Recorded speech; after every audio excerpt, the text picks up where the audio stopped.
Vamos estudar agora, meus queridos, assuntos dentro do assunto de estudo dos gases. Vamos falar de gás ideal e gás real. Ele fala o seguinte, na primeira questão da Quali, uma questão bacana da Quali de Medicina 2025-2. Muitas vezes os professores não explicam a diferença de um gás real para um gás ideal. Eu vou tentar explicar aqui de maneira fácil para você, para que você não tenha mais essa dificuldade, certo? Bom, então é o seguinte, um gás, eu vou ler o texto, depois eu explico. Em um experimento didático, um professor de química comparou o comportamento de diferentes gases a serem submetidos à variação de temperatura e pressão.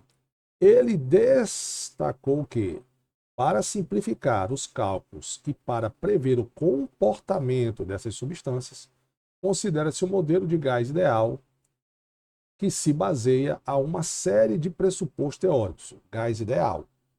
O gás ideal ele se encaixa na teoria de Clapeyron, que pressão vezes volume é igual ao número de mols vezes R vezes T. O gás ideal ele não leva em consideração o volume de cada partícula do gás. No gás ideal, o volume do gás é o volume do recipiente, mas se você pudesse pegar todas as partículas e juntar todinhas elas, aí você teria realmente o volume do gás, mas isso é muito difícil de calcular. O gás ideal não leva em consideração o choque entre as partículas, tá? Que, teoricamente, quando uma partícula bate na outra, ela deve perder uma certa quantidade de energia. O gás ideal não leva em consideração, porque teria que entrar nos cálculos, certo?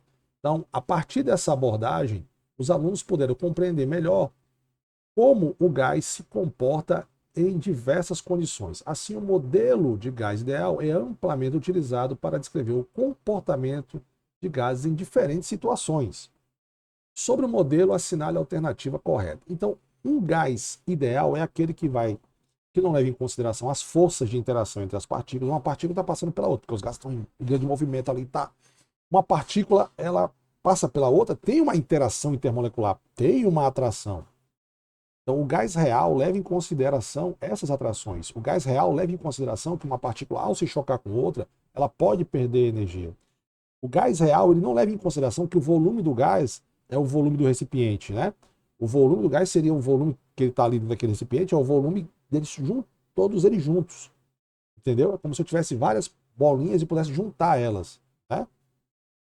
Eu tenho uma caixa cheia de bolinhas de tênis. O volume das bolinhas de tênis é o volume da caixa? Não. O correto é que o real é que o volume seria eu somando o volume de todas as bolinhas, mas é um cálculo difícil, certo? Então o gás ideal, ele é o que se encaixa nas teorias que a gente aprende no ensino médio. Bacana? Quais são as teorias, Sandrão? E que a gente vai estudar, né? Daqui para frente. Por exemplo, equação geral dos gases, que a pressão inicial vezes volume inicial é igual a temperatura inicial, pressão inicial, volume inicial sobre temperatura inicial é igual a pressão final, volume final, temperatura final. Leve em consideração a equação de Clapeyron, que pressão vezes volume é igual ao número de mols vezes R, que é a constante dos gases, vezes a temperatura em Kelvin. Você não faz cálculo com graus Celsius. Então, leva em consideração o gás ideal, ele se encaixa nisso aqui. O gás real teria que ter cálculos um pouco mais, vamos dizer, aprofundados. Bacana?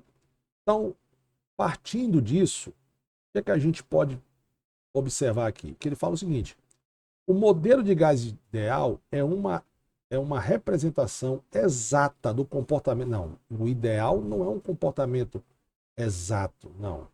Os gases ideais são descritos como partículas que movimentam aleatoriamente o ideal. Não existe força de atração nem de repulsão entre si e possuem colisões perfeitamente elásticas. Ou seja, não leva em consideração o gás ideal que uma partícula, ao se chocar com outra, ela vai perder energia, cara. Né? Beleza? Então, o correto aí é a letra B. Questão bacana da quadra. Parabéns, Palhão. Questão de teoria muito bacana.